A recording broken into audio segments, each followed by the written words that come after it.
Kalau Menteri Agama sudah memandang umatnya, memandang rakyat penuh dengan kebencian, berhenti dari Menteri Agama Republik Indonesia.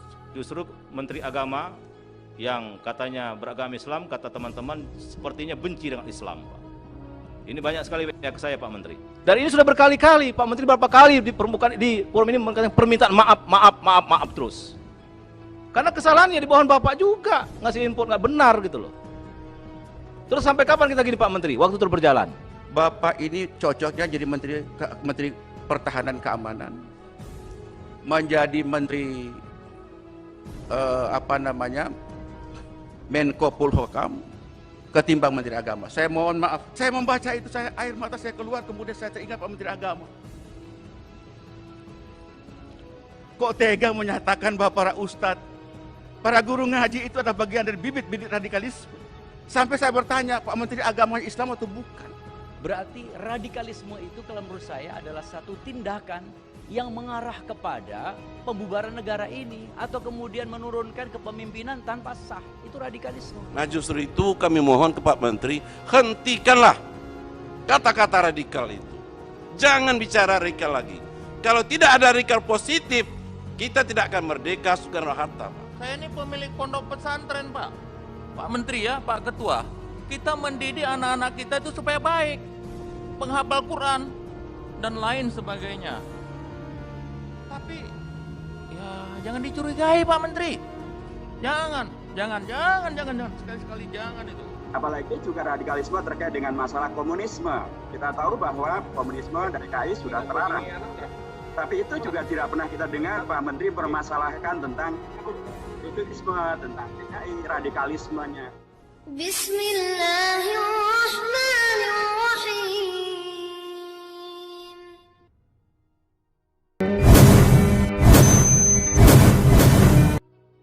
Narasi radikalisme, kita sepakat Pak Menteri, radikal itu yang negatif memang harus kita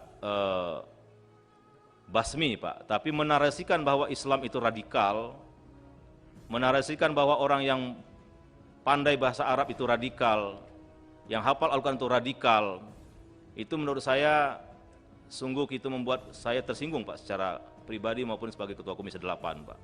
Ini mohon diklarifikasi secara sungguh-sungguh, Pak, dan kami minta hal-hal yang seperti ini tidak perlu diulangi kembali, Pak. Bagaimana mungkin orang yang bahasa Arab, Bapak katakan, atau yang hafal Al-Quran itu menjadi sumber utama radikal? Saya kira ini tidak elok untuk kita kembangkan gitu loh. Dan kalau ini bisa diklarifikasi Pak Menteri, mudah-mudahan ini kegelisahan para pondok pesantren atau anak-anak kita yang memang kita sarankan, Pak. Saya jujur, anak-anak saya sarankan untuk pintar bahasa Arab, hafal Al-Quran, Pak. Tapi kalau itu hari ini pemerintah menuduh itu sumber utama radikal, saya kira itu sesuatu yang tidak bisa kami terima. Termasuk sertifikat da'i, Pak. Yang memberikan gelar da'i, ustadz, kiai itu ya masyarakat, Pak, bukan pemerintah, ya kan? Pemerintah aja belum tentu, Pak, menjadi da'i atau ustadz. Apa haknya memberikan sertifikat? Nah, oleh karena itu hal seperti ini penting, Pak.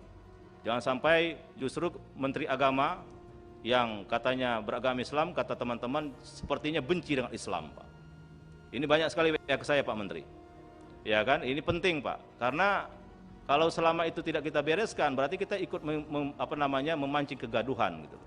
Maka dalam rapat kerja ini penting kita klarifikasi secara menyeluruh, termasuk yang sertifikat tadi, Pak. Dan ini sudah berkali-kali, Pak Menteri berapa kali di permukaan di forum ini mengatakan permintaan maaf terus. Karena kesalahannya di bawah Bapak juga ngasih input nggak benar gitu loh. Terus sampai kapan kita gini, Pak Menteri? Waktu terus berjalan. Sementara yang kita layani sangat banyak masyarakat di bawah. Tolonglah Pak Menteri, tolong Pak Menteri, tolong. Ini saya menangis, mau nangis Pak, saya Pak. Kebayang saya Pak, orang-orang di kampung itu Pak, makan aja susah Pak. Orang tuanya menangis, ini dipotong Pak. Diskriminatif, anak tiri katanya di Republik ini. Jadi saya kira anggota yang terhormat, kita harus satukan tekad Pak, bersatu padu, bahwa kita harus membela orang miskin Pak. Nggak boleh kita diskriminatif di Republik ini Pak. Saya Ketua Komisi 8, Pak Menteri bertanggung jawab nih Pak. Gitu Pak. Jadi hari ini menurut saya Pak Menteri, coba Bapak konsolidasi di internal Pak. Ini kalau hari ini Pak Menteri jawab atau besok diumumkan ke publik bahwa tidak ada pemotongan BOS, saya kira itu kado paling indah Pak bagi anak-anak miskin. bagi orang-orang miskin Pak yang sedang sekolah sekarang sedang susah. Tapi kalau ini kita teruskan kebijakan yang diskriminatif ini Pak, saya kira kita zalim Pak. Apa kita ini duduk di ruangan AC makan enak, ada kue, ada ini semua negara Pak nyiapkan kita Pak. Sementara uang negara yang memang untuk orang miskin kita potong, di mana nurani kita? Saya sekali lagi tidak terima ini Pak, dan saya tidak akan membahas RKL tahun 2001 Pak. Tidak akan berani. Sebelum ini clear, kami tidak akan raker dengan Pak Menteri. Ini menyangkut ini Pak. Sekali lagi hidup ini nggak lama Pak, zalim kita Pak. Dan itu udah janji waktu raker awal. Tidak ada potong dana bos. Faktanya dana bos dipotong. Silakan Pak Menteri. Saya kira rapat kita nggak akan lama lagi Pak. Ini akan saya tutup nanti. Tadi saya interupsi Ketua. Apalagi saat-saat terakhir Pak Menteri Agama, mohon maaf ini kedua kali saya bicara radikalisme. Pak Menteri Agama gagal faham mengenai fungsi-fungsi agama dan fungsi-fungsi pendidikan di Kementerian Agama di Republik kita yang tercinta ini. Tanpa ingin mengecilkan Pak Menteri Agama, tidak sama sekali. Tidak ada sifat alih tahir mengecilkan siapapun. Tetapi kita bicara soal check and balances, maka saya hanya ingin bicara. Bapak ini cocoknya jadi Menteri Pertahanan Keamanan, menjadi Menteri Menko Polhukam ketimbang Menteri Agama. Saya mohon maaf, karena idealisme yang dibangun oleh kementerian ini tak terbawa. Saya mengistilahkan ideologi ditinggalkan, sejarah tak terbawa. Kenapa demikian? Karena pernyataan-pernyataan Kementerian Agama kontraproduktif terhadap program-program dan anggaran kita. Mestinya menurut saya dengan DPR itu fungsinya adalah mendekatkan, menyenangkan, mengembirakan, mencerdaskan, mengajak agar yuk mari DPR bersama dengan pemerintah kita berpikir jernih untuk berbuat demi kepentingan anak-anak bangsa. Saya orang yang suka cengeng Pak. Karena saya orang yang paling jauh di Flores Timur, Nusa Tenggara Timur, daerah sangat-sangat miskin. Saya diasah batin saya untuk bagaimana supaya tetap cinta dengan rakyat. Tapi begitu Pak Menteri mengatakan bahwa para guru ngaji, kemudian para ustadz, itu dicurigai sebagai bentuk-bentuk awal dari radikalisme, perasaan terganggu sebagai seorang yang beragama. Perasaan yang terkoyak, perasaan yang terbunuh keimanan saya, perasaan terganggu seperti gelas yang pecah. Seolah-olah selama ini kita sholat, kita ngaji, kita berbuat sesuatu itu tidak ada arti apa-apa. Wallahi, tadi pagi saya sengaja dalam rapat ini saya membuka surat Al-Qiyamah. Saya menangis Pak. Allah mengatakan, "Fa'idza qara'nahu fattabi Qur'anahu." Jika kami telah membacakan Quran itu, maka ikutlah bacaannya. Saya membaca itu, air mata saya keluar, kemudian saya teringat Pak Menteri Agama. Kok tega menyatakan bahwa para ustadz, para guru ngaji itu adalah bagian dari bibit-bibit radikalisme? Apakah itu betul atau tidak, soal nanti Pak Menteri mengklarifikasi. Tetapi publik sudah menyatakan itu. Sampai saya bertanya, Pak Menteri agama Islam atau bukan? Saya mohon maaf. Perasaan suuzon sebagai seorang tidak boleh sebenarnya. Tapi ada perasaan tak enak. Karena kami anggota DPR seperti mendayung di tengah dua selah karang, Pak. Karang yang pertama adalah idealisme yang kami bangun. Kami rakyat kecil, Pak. Kami ini suara yang mendukung kami orang-orang kecil. Karang yang kedua adalah kekuasaan. Antara dua selah karang itulah mempertemukan kita di forum yang terhormat ini. Nah, dengan demikian maka menurut pandangan saya, Pak Menteri Agama, sekali lagi saya mengajak, berhentilah berkata radikalisme. Berhenti berkata radikalisme. Islam yang kita pahami ini Islam yang rahmatan lil alamin, dibangun oleh baginda Nabi Muhammad SAW, penuh dengan kasih sayang. Penuh dengan kasih sayang. Tidak ada kebencian. Kalau Menteri Agama sudah memandang umatnya, memandang rakyat penuh dengan kebencian, berhenti dari Menteri Agama Republik Indonesia. Hari-hari kami Pak berhadapan dengan rakyat kecil. Saya hari ini dapat viral lagi Pak Ali Tahir, perjuangkan aspirasi kami. Saya bilang aspirasi itu bisa berjalan kalau imamnya tidak batal wudhu. Kalau imamnya sudah batal wudhu, makmum tidak boleh mengimami seorang yang sudah batal wudhu. Referensi-referensi radikalisme itu kan referensi orang luar terhadap umat Islam, mau Islamofobia, menghardik umat Islam, dan tolong lihat ini Islam dalam konteks global, bukan dalam konteks Indonesia semata. Nah oleh karena itu kami merasa sakit Pak, luar biasa.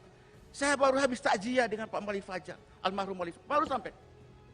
Banyak orang kerubuti saya, kok bisa begitu Pak Menteri Agama? Saya bilang beliau orang baik Pak. Pak Menteri orang baik, cuma belum belajar Islam esoteris dan Islam eksoteris. Islam yang substantif dan Islam yang simbolik. Orang itu menjadi radikal itu kan posisi kedua setelah terjadi intoleransi. Jalannya radikalisme dalam teori sosiologi agama, intoleransi terjadi karena ketidakadilan di situ. Penegakan hukum yang tidak terjadi. Hak-hak miskin, orang miskin yang terabaikan. Kebanggaan bangsa tercabut. Liberalisasi yang begitu kuat, kapitalisme yang begitu kuat. Sementara orang menangis, orang menderita di atas tanah air sendiri. Nah oleh karena itu paling mudah membangun bangsa ini jika intoleransi ini harus dimulai. Pertama adalah tegakkan keadilan. Yang kedua sayangin orang miskin. Kurangin kesenjangan sosial ekonomi. Tidak boleh ada diskriminasi. Nah baru radikalisme. Radikalisme terjadi apabila tiga faktor-faktor tadi bisa dijalankan dengan baik. Baru terakhir itu baru terorisme. Jadi kalau saudara menteri menganggap semua para mubalik ini adalah bagian dari bibit-bibit radikalisme, saya tidak mau bicara apa lagi. Masih perlukah musabaqah tilawatil Quran? Masih perlukah musabaqah tilawatil Quran? Yang tujuannya adalah mendengarkan orang membaca Quran, kita mengamalkan isinya, berfaedah agar membangun kekuatan spiritualitas dan juga membangun kekuatan horizontal. Oleh karena itu menurut pandangan saya Pak Ketua Pak Yandri, marilah kita rekonstruksi, reformulasi fungsi-fungsi agama, baik itu fungsi menyangkut masalah pembinaan internal umat beragama, antar umat beragama dengan antar umat beragama pemerintah, mesti kita bangunkan kembali. Tidak boleh membangun bangsa ini penuh dengan prasangka. Kedua, fungsi pendidikan. Fungsi pendidikan, Pak Menteri, Anda bicara fungsi lebih berarti dibicarakan soal radikalisme, yakinlah itu. Anda sangat berharga kalau bicara soal fungsi agama dan fungsi pendidikan itu dalam perspektif dakwah, Pak. Kami suka mengalami suka duka berdakwah di lapangan. Suka duka, Pak. Tapi kami tetap berjalan. Nah oleh karena saya menghimbau Pak Ketua, menurut saya sependapat jika hari ini kita tidak lagi membicarakan anggaran dulu, clearkan dulu anggaran, supaya fokus programnya, money follow function, money follow value, dan money follow macam-macam itu di-clearkan dulu, baru setelah itu kita bicarakan rapat berikutnya, supaya... Kenapa kemudian tadi saya minta pandangan Pak Menteri tentang radikalisme? Barangkali Pak Menteri punya perspektif sendiri. Saya tidak salah untuk menanggapi, tetapi Bapak merasa sama dengan kita, berarti radikalisme itu kalau menurut saya adalah satu tindakan yang mengarah kepada pembubaran negara ini atau kemudian menurunkan kepemimpinan tanpa sah. Itu radikalisme. Tapi kalau berpikir radikal itu adalah dunia pendidikan mau tidak mau gitu. Nah kalau kemudian setiap orang yang berpikir secara radikal, secara mendalam, secara berakar itu kemudian dianggap bertentangan dengan bangsa negara, tidak dianggap sebagai suatu beragama yang toleran. Saya kira ini menjadi perdebatan yang panjang. Selama kita acara ini, saya banyak sekali mendapat WA dari beberapa tokoh-tokoh ya masyarakat agama. Ini mereka menyampaikan kepada Menteri, tolonglah Pak Menteri Agama itu jangan obral mengatakan radikal, jangan obral mengatakan teroris, jangan obral mengatakan Islam itu swasta ganas. Ini tidak baik. Jadilah seorang Menteri Agama itu bertahta di hati umat, bukan justru sebaliknya. Nah, ini pesan moral mereka, sehingga tidak seolah itu jadi pijakan. Bicara masalah radikal, kami belum pernah mendengar Pak Menteri mengadakan pendekatan edukatif terhadap kelompok radikal ini. Belum pernah. Belum pernah Menteri Agama mengeluarkan berapa persentase dari 85% umat Islam ini, berapa yang radikal. Kenapa yang kecil ini menjadi mainan? Kenapa yang besar ini tidak urus dengan baik? Apakah itu potensi untuk mendukung kita berbangsa dengan negara? Kenapa yang kecil ini yang kita jadikan mainan? Habis energi Pak Menteri bicara radikal, bicara teroris. Dia semakin dipijak mereka itu, mereka semakin melambung Pak. Semakin besar mereka Pak. Semakin sering Bapak sebut teroris, itu mereka semakin besar. Ketawa mereka. Nah justru itu kami mohon ke Pak Menteri, hentikanlah kata-kata radikal itu. Jangan bicara radikal lagi. Kalau tidak ada radikal positif, kita tidak akan merdeka Soekarno-Hatta, Pak. Jadi radikal ini jangan diartikan negatif. Radikalnya artinya positif, Pak. Jadi kami mengharapkan ini, jangan Menteri Agama menjadi pemicu. Jangan Menteri Agama jadi gaduh umat ini di tengah-tengah kita. Tapi penyejuk, Pak. Itu harapan kami kepada Pak Menteri. Kemudian dengan demikian, cobalah memang radikal itu yang mana, kelompok mana, Pak. Bukankah fungsi kita pembinaan? Di sini ada anggaran pembinaan agama, Pak. Ada pembinaan untuk agama, ada pembinaan keagamaan. Keagamaan itu kan ormas itu, Pak. Ini lemah sekali Kementerian Agama ini pembinaan di bidang keagamaan ini. Kalau pendidikan agama oke, Pak, udah bagus. 83% total APBN kita Kementerian Agama ini untuk pendidikan agama. Tapi pembinaan keagamaan ormas-ormas itu yang lemah. Jadi kalau ada kelompok radikal itu, Pak, dekati mereka, Pak. Jangan dijadikan musuh. Dan jangan ini mainan teroris ini. Soalnya teroris ini disengaja isu-isu dibesar-besarkan. Padahal berapa persen lah manusia teroris di Indonesia ini radikal nih. Nah, jadi kami harapkan ini hentikan, Pak, ngomong ini menjadi masalah besar. Ingat kata pepatah, mulutmu harimaumu yang akan menerkam kepalamu sendiri. Nah, ini Bapak dah terkam orang sekarang. Iya, di mana-mana mesti hentikan itu, Pak. Pak, usulkan Menteri Agama berhenti aja lah. Usulnya hanya radikal. Nah, yang kedua, Pak, termasuk sini Bapak menerima ASN ini. Masa radikal juga dimasukkan di sini? Kenapa narkoba yang menghancurkan negara muda, kenapa dimasukkan sini? Narkoba, Pak. Kenapa radikal yang Bapak usut di sini? Narkoba yang menjadi musuh kita karena sekarang ini luar biasa narkoba di Indonesia. Kenapa tidak Bapak masukkan ASN ini? Berarti Bapak kalau narkoba orang bisa masuk ini. Ya kan? Karena tidak disebutkan, radikal yang disebutkan. Ya kan? Narkoba tidak disebutkan. Wah, itu luar biasa narkoba ini musuh bersama kita sekarang. Menghantui generasi milenial yang menghancurkan negara ini. Kita luar biasa narkoba generasi. Kok tidak pernah bicara masalah narkoba pemindahan generasi muda Kementerian Agama ini? Ini hancur, Pak, negara kita. Narkoba ini. Jadi kami janganlah terlalu radikalisme menghantui kita. Jangan itu, Pak, jadinya. Ini persyaratan ASN harus radikal, dicegah radikal. Nah, kemudian yang terakhir itu good looking kemarin, Pak. Ini luar biasa. Good looking itu bahasa Inggrisnya seperti bahasa Inggris. Itu ganteng bagus, Pak. Iya kan? Ganteng bagus. Masa orang ganteng bagus dicurigai? Kan saya termasuk ganteng dulu, Pak, waktu muda ya, Pak. Betul. Ganteng, Pak. Di sekolah SMA saya jadi idola dulu, Pak. Ganteng. Ya, kan? Betul, Pak. Tapi saya tidak radikal, Pak. Ya, kan?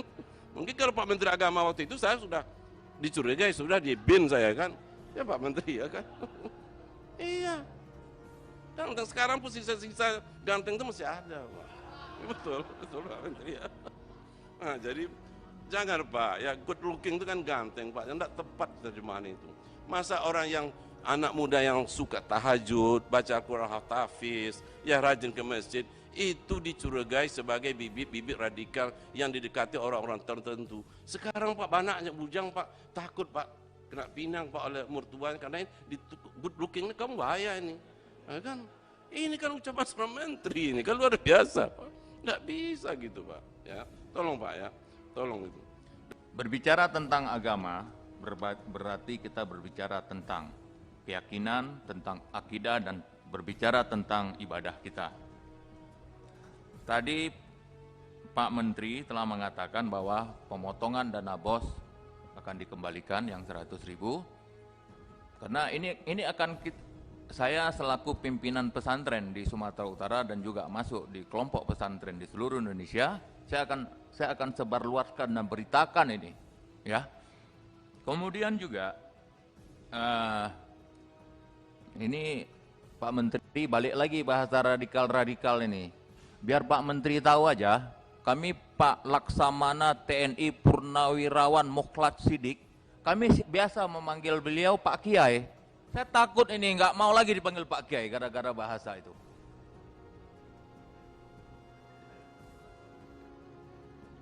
Betul gitu Pak Kiai ya? Masih mau rupanya. Jadi ya Pak Menteri, juga Pak Ketua, saya kebetulan kemarin Komisi 8 cuma saya sendiri yang kawani Pak Menteri di Papua. Kita cerita tentang kerukunan umat beragama di sana. Kita cerita tentang kita bangun semangat untuk anak-anak Papua supaya mereka maju di dunia pendidikan maupun dan lain sebagainya. Itu saya rasa itu sangat bagus sekali. Cuma begitu saya sampai sini, Pak Ketua, ya masuklah pula WA, SMS, apa lagi namanya. Yang namanya itu good looking, hafal Al-Quran, bahasa Arab. Saya ini pemilik pondok pesantren Pak. Pak Menteri ya, Pak Ketua. Kita mendidik anak-anak kita itu supaya baik. Penghafal Quran, dan lain sebagainya. Tapi, ya jangan dicurigai Pak Menteri. Jangan. Sekali-sekali jangan itu. Apalagi tadi Pak Menteri mengatakan, ini macam Strokhokranya Mas Belanda masuk ke Aceh. Wah, masuk kampung saya lagi. Kampung saya kampung Pak Menteri. Itu Pak Menteri, Pak Ali Tahir itu, Pak Ali Tahir, kebanggaannya Pak, ya saya kasih tahu, ini saya buka sedikit rahasia sama Bapak. Kebanggaan beliau adalah dididik secara politik oleh orang Aceh yang namanya almarhum Ismail Hasan Mitaram. Betul Pak? Jadi Pak, dulu Strokhokranya itu datang mengobok-obok Islam di Aceh, itu masa perang Pak, masa perang dulu, ya, dia lemahkan Aceh itu, kenapa? Hikayat perang sabilnya itu, hari ini kita nggak ada hikayat perang sabil, merdeka kok, ya, kita merdeka di sini, jadi ini saya rasa 2020 ini kerukunan umat beragama ini sangat kondusif, jadi mohonlah, saya mohon sekali. Kami satu kampung nih Pak Ketua, malu juga saya kan. Saya pimpinan masyarakat Aceh nih, di Sumatera Utara. Jadi mohonlah Pak, kata-kata seperti itu sudah kondusif, sudah bagus. Nggak usahlah kita keluarkan pernyataan-pernyataan bahwa kita mencurigai orang dan lain sebagainya, bahwa ada kata-kata radikal. Toh juga nggak dikeluarkan kata-kata itu orang tuh senang. Ya, saya kalau ditanya orang, Pak Menteri Agama siapa? Oh, orang kampung kita. Cepat kali saya ngomong gitu, Pak Menteri. Ya. Kemudian juga di sini masalah penceramah bersertifikat. Ya. Itu sudah diurus sama MUI dan lain sebagainya. Di sini Bapak masukkan lagi, ada akademisi, ada pakar. Besok pakar kereta api pun ngurus agama Islam. Ini orang kan bisa aja menyatakan dia itu siapa dan dia itu apa. Jadi karena di sini apa yang Pak Menteri katakan tadi saya tangkap sebaik-baiknya. Bapak bilang apa bahasa Bapak sepertinya kan katanya dipotong-potong gitu Pak ya. Jadi diambil yang kira-kira yang tidak baik yang diumumkan ya. Jadi hal seperti ini kita hati-hati Pak. Ini zaman keterbukaan, zaman medsos ya. Jadi memang kita sangat hati-hati. Dan satu lagi permohonan saya Pak, ya, supaya ini kita kan tetap kondusif ya, di Kementerian Agama, ya Mas, karena sekarang sudah ribut nih para ulama dan lain sebagainya, dan malah rasa takut. Itu sekarang Pak Ketua, pesantren-pesantren kan sekarang harus mempunyai izin dan lain sebagainya. Kalau pesantren di kampung kita itu hampir banyak tak ada izin, ya. Katanya ustadznya bisa dipenjarakan sampai 10 tahun. Jadi itu menakutkan. Jadi kalau boleh lah ya Pak Menteri, nanti didampingi Bapak Ketua Komisi 8, kalau saya tidak perlu Pak Menteri, bikinlah konferensi pers, masukkan ke TV, masukkan ke media-media, sebarluaskan semua kebaikan-kebaikan nih Pak Menteri. Cocok Pak Ketua? Nah, kalau udah cocok Pak Ketua, saya pikir saya tutup lah. Pak Menteri mungkin masih ingat dan mudah-mudahan masih ingat. Pertama kali kita kerja Komisi 8 dengan Menteri Agama, waktu itu juga sudah terjadi kritik yang sangat terbuka semacam ini, karena pernyataan-pernyataan Pak Menteri yang lagi-lagi sebelum itu sudah bicara tentang radikalisme, terkait dengan celana cingkrang, terkait dengan masalah berjenggot, terkait dengan hal yang kemudian menghadirkan kegaduhan yang sangat luar biasa. Dan pada waktu itu keputusan kita di rapat Komisi 8 dan Menteri Agama, waktu itu Pak Menteri meminta maaf dan berjanji untuk tidak mengulangi kegaduhan-kegaduhan karena terminologi yang dipergunakan yang menghadirkan multitafsir dan menghadirkan keresahan di tingkat umat. Waktu itu Pak Menteri Agama sepakat dan bahkan terbuka meminta maaf melalui Komisi 8. Tetapi belakangan beragam pernyataan Pak Menteri memang menghadirkan kegaduhan. Tadi Pak Menteri menyampaikan itu dalam forum tertentu dengan Kementerian Menpan RB. Saya kira harusnya tidak perlu dibedakan apakah kita berada di dalam forum tertutup maupun forum terbuka. Kalau kita menyampaikan kebenaran ya tertutup ya benar, ya terbuka ya benar. Kalau kita menyampaikan kejujuran ya tertutup ya jujur, terbuka ya jujur. Kalau kita menyampaikan keadilan ya terbuka ya jujur, forum tertutup juga tetap jujur. Yaitu hanya forumnya saja yang berbeda, tapi kontennya harusnya tidaklah berbeda. Nah, misalnya tadi terkait dengan masalah radikalisme Pak Menteri, sekalipun lagi-lagi kita tidak memperdebatkan tentang definisi, sekalipun sesungguhnya itu harusnya didudukkan supaya tidak terjadi pembahasan yang ngalor ngidul yang tidak jelas. Radikalisme prinsipnya tentu salah satu di antara ujung-ujungnya adalah terorisme. Terorisme yang salah satu pilar utamanya adalah perilaku daripada Israel yang terus melakukan tindakan teror yang luar biasa terhadap Palestina dan tanah Palestina termasuk Masjid Al-Aqsa. Luar biasa yang mereka lakukan. Tetapi Pak Menteri Agama kita tidak pernah mendengar membuat pernyataan apapun terkait dengan kejahatan dilakukan oleh teroris Israel itu. Dan kemudian dalam konteks di Indonesia ini misalnya yang sekarang ini juga berlaku, Pak Menteri salah satu tugas di Kementerian Agama tentu adalah menjaga moral bangsa, keberagaman yang menghadirkan moralitas yang berkeunggulan. Tetapi kita belum pernah mendengar Pak Menteri mempermasalahkan terkait radikalisme kelompok-kelompok liberal, kelompok-kelompok yang menodai moral dan agama, misalnya radikalisme dari kalangan pedofilis yang melakukan pemerkosaan terhadap dan atau kejahatan seksual pada anak-anak. Kemarin ada seorang pedofilis dari Prancis, korbannya 350 anak-anak Indonesia di Jakarta dan sekitarnya. Kita tidak pernah mendengar Pak Menteri mempermasalahkan radikalis dari kalangan pedofilia. Dan ini menyebar kemana-mana. Kemarin ditangkap kelompok LGBT, kelompok gay yang melakukan pesta seks, dan itu ternyata sudah 6 kali mereka lakukan. Kita tidak pernah mendengar Pak Menteri menyampaikan kritik keras terhadap radikalisme yang menghancurkan moral dan menghancurkan etik dan menghancurkan etika beragama ini. Dan apalagi juga radikalisme terkait dengan masalah komunisme. Kita tahu bahwa komunisme dari PKI sudah terlarang. Tapi itu juga tidak pernah kita dengar Pak Menteri mempermasalahkan tentang radikalisme, tentang PKI, radikalismenya komunisme, dan tidak pernah itu kemudian dijadikan sebagai rujukan ketika misalnya Pak Menteri bicara tentang dan atau itu penyebaran radikalisme melalui LGBT, melalui pedofilia, melalui penyebaran ideologi komunisme, separatisme. Kita tidak pernah mendengar itu. Yang kemudian muncul adalah tentang agama lagi, guru ngaji lagi, hafid lagi, iman sholat lagi, kemudian bahasa Arab lagi, kemudian ASN. Jadi ketika tadi Pak Ahmad menyampaikan yang narkoba pun tidak pernah disinggung. Padahal ideologi dan padahal Menpan RB bahkan pernah mengeluh bahwa ada tren baru di kalangan ASN yaitu poliandri. Itu kan ideologi yang menyimpang dari ajaran agama. Itu juga nggak pernah disebut oleh Pak Menteri. Padahal harusnya yang pertama kali bicara itu adalah Pak Menteri, Menteri Agama maksud saya. Jadi harusnya Menteri Agama kalau bicara tentang radikalisme janganlah berlaku tidak adil dan apalagi dengan definisi yang tidak jelas. Perilaku radikal yang tadi kawan dari PDIP menyebut yang mungkin dilakukan oleh agama manapun juga, agama yang lain selain daripada Islam, tapi juga radikalisme ini bisa berlaku dan sudah terjadi dengan mereka yang melakukan pedofilia, yang mereka yang melakukan LGBT, yang mereka yang mengembangkan teror gaya-gaya Israel, komunis, dan kemudian pun juga yang melakukan tindakan-tindakan yang tadi poliandri itu semuanya berangkat daripada ideologi radikal.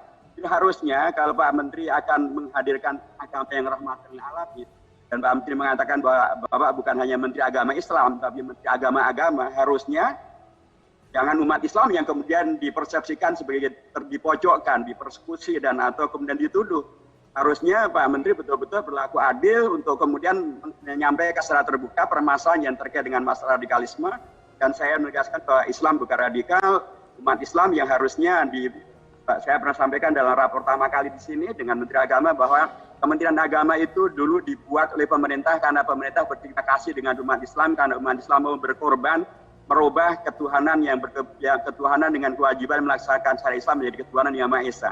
Jadi begitulah Pak Menteri, dan Pak Menteri pasti tahu ini. Jadi karenanya sekali lagi tentang radikalisme ini hanya Pak Menteri betul-betul mengkoreksi diri, dan karenanya terkait dengan dan tidak mengulangi dan tidak lagi mengulangi kegaduhan dengan cara yang tidak adil semacam itu, karena itu menyakitkan umat dan umat tidak suka dengan hal-hal yang tidak adil, yang menyakiti dan melupakan sejarah perjuangan mereka.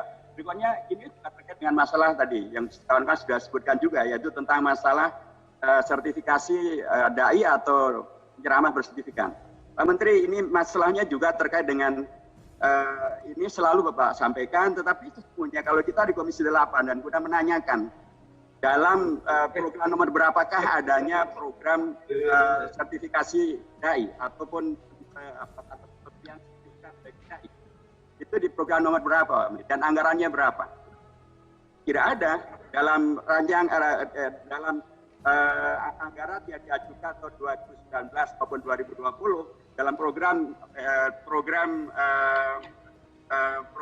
prioritas tahun 2020 tidak ada program yang namanya pemberian sertifikat bagi penceramah atau penceramah bersertifikat, tidak ada. Dan apalagi, dan kalau itu tidak ada, kemudian kenapa diada-adakan? Anggarannya pun juga tidak disebutkan di sana. Terus itu anggaran dari mana? Dibiayai oleh siapa? Untuk kepentingan siapa? Sementara sekali lagi banyak hal yang terjadi dari isu ini adalah tadi kawan-kawan menyebutnya ada pembelahan. Bahkan ada kemudian kekhawatiran di kalangan para penceramah, dan sangat mungkin di kalangan mereka pun juga terjadi saling mencurigai, saling mempermasalahkan. Padahal tadi Pak Menteri sendiri menyampaikan bahwa tidak harus ada sertifikat untuk para penceramah dan tidak boleh mereka kemudian dilakukan tindakan persekusi. Pak Dirjen juga menyampaikan bahwa tidak ada konsekuensinya apapun. Kalau tidak ada konsekuensinya apapun dan tidak harus, kenapa harus dibuat program Pak Menteri? Dan apalagi programnya tidak ada di dalam agenda yang disepakati dengan Komisi 8, tidak ada juga anggarannya ada yang disepakati Komisi 8, dan apalagi melibatkan pihak-pihak yang oleh umat bisa menghadirkan kecurigaan. Kenapa melibatkan BNPT, kenapa melibatkan BPIP? Seolah-olah para penceramah ini sudah kemudian dituduh sebagai terkait dengan radikalisme, terkait dengan terorisme.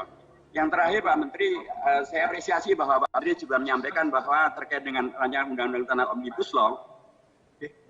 Jadi saya ingin menegaskan karenanya program sertifikasi tadi dihentikan saja dan tidak perlu dilanjutkan karena tidak diperlukan, toh juga tidak ada sanksinya dan bukan program yang disepakati. Bismillahirrahmanirrahim.